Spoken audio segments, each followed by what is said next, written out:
सुप्रभात बच्चों, मैं रेखा सिंह कक्षा 12 यूपी बोर्ड का हिंदी विषय लेकर मैं पुनः उपस्थित हुई हूँ।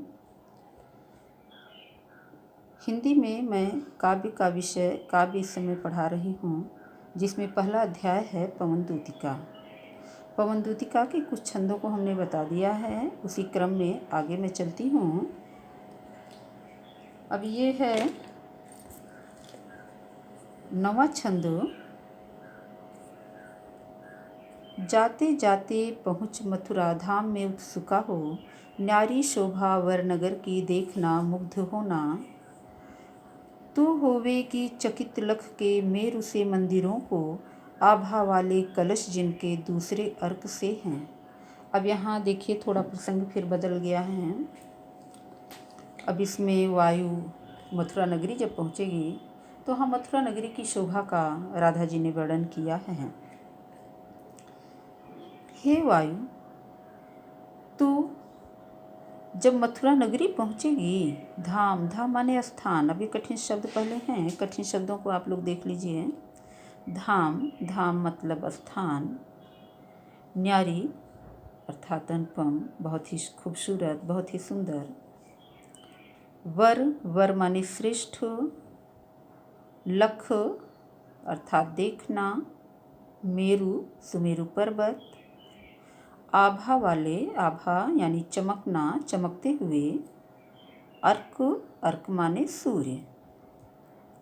हे वायु, जब तू जाते हुए चलते चलते मथुरा नगरी पहुँचेगी, मथुरा धाम में पहुँचेगी, तो बड़ी उत्सुकता से तू उसे देखना। उस नगरी को बड़ी उत्सुकता से देखना। उस नगरी की अद्भुत शोभा को, उस नगरी की न्यारी शोभा को तू देखना। वर वर माने श्रेष्ठ। उस श्रेष्ठ नगर की न्यारी शोभा को तू देखना और देखते ही तू उस पर मोहित हो जाएगी। हे वायु, तू जाते हुए मथुरा धाम में जब पहुँचेगी तो उस श्रेष्ठ नगर की अद्भुत शोभा को, न्यारी शोभा को तू बड़ी उत्सुकता से देखना और उसकी शोभा को, उसकी अनुपम शोभा को देख करके तू उस पर मोहित हो जाएगी। तू देखेगी कि वहाँ मेरु से मंदिरों को, वहाँ सुमेरु पर्वत के समान बड़े ऊंचे ऊंचे मंदिर हैं। उन ऊंचे ऊंचे मंदिरों को, मेरु के समान ऊंचे ऊंचे मंदिरों को तू देखेगी तो आश्चर्यचकित हो जाएगी। उन मंदिरों के आभा वाले कलश अर्थात चमकते हुए कलश दूसरे सूर्य के समान दिखाई देते हैं। हे वायु, जब तू चलते हुए मथुरा धाम में पहुँचेगी तो श्रेष्ठ नगर की अद्भुत शोभा को बड़ी उत्सुकता से देखते हुए तू उस पर मोहित हो जाएगी। तू वहाँ देखेगी सुमेर पर्वत के समान बड़े ऊंचे ऊंचे मंदिर हैं। उन मंदिरों को देख करके तू आश्चर्यचकित हो जाएगी, जिन मंदिरों के चमकते हुए कलश दूसरे सूर्य के समान दिखाई देते हैं। अब आगे आइए 10वें छंद पर। देखे पूजा समय मथुरा मंदिरों मध्य जाना, नाना वाद्यों मधुर स्वर की मुग्धता को बढ़ाना। किंवा लेर के रुचिर तरु के शब्दकारी फलों को, धीरे धीरे मधुर रव से मुग्ध हो बजाना। यहाँ भी कुछ कठिन शब्द हैं।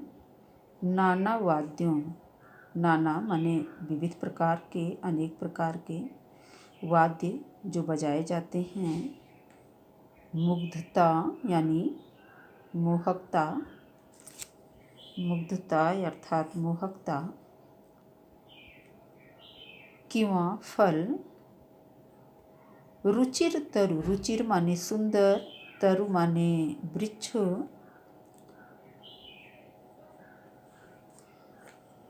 वहाँ मथुरा नगरी में जब तू देखना कि पूजा का समय हो गया, पूजा काल का समय हो गया है, तो पूजा काल के समय में तू भी मथुरा नगरी के मंदिरों के भीतर जाना। वहाँ अनेक प्रकार के जो वाद्य यंत्र बज रहे होंगे, उन वाद्यों के मधुरता को तू और भी अधिक बढ़ाने का प्रयत्न करना। किंवा लेके रुचिर तरु के शब्दकारी फलों को, अच्छे अच्छे वृक्षों के शब्द करने वाले, ध्वनि करने वाले सुंदर सुंदर फलों को तू धीरे धीरे हिलाते हुए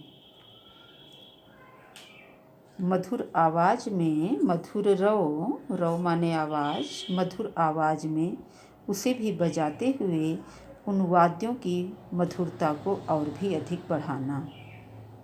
जब तू देखेगी कि पूजा का समय हो गया है, संध्या काल हो गया है और संध्या काल में पूजा मंदिरों के मध्य पूजा होने वाली है, तो तू भी मंदिरों के मध्य में जाना। वहाँ जो अनेक वाद्य यंत्र बज रहे होंगे, उन वाद्यों की मधुर स्वर की मोहकता को तू और भी बढ़ाने का प्रयत्न करना।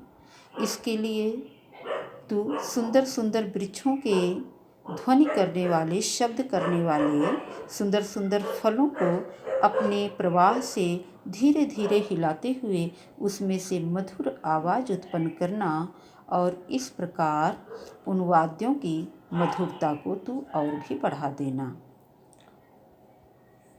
ये 9वां और 10वां छंद, इसकी व्याख्या हमने समझाया। अब आप लोगों के लिए कुछ प्रश्न हैं कि इसका संदर्भ और प्रसंग लिखिए, इन दोनों छंद की व्याख्या करिए और कठिन शब्दों के अर्थ लिखिए और इसका काव्यगत सौंदर्य भी लिखिए। अब अगले वीडियो में मैं पुनः उपस्थित होंगी। तब तक के लिए धन्यवाद बच्चों।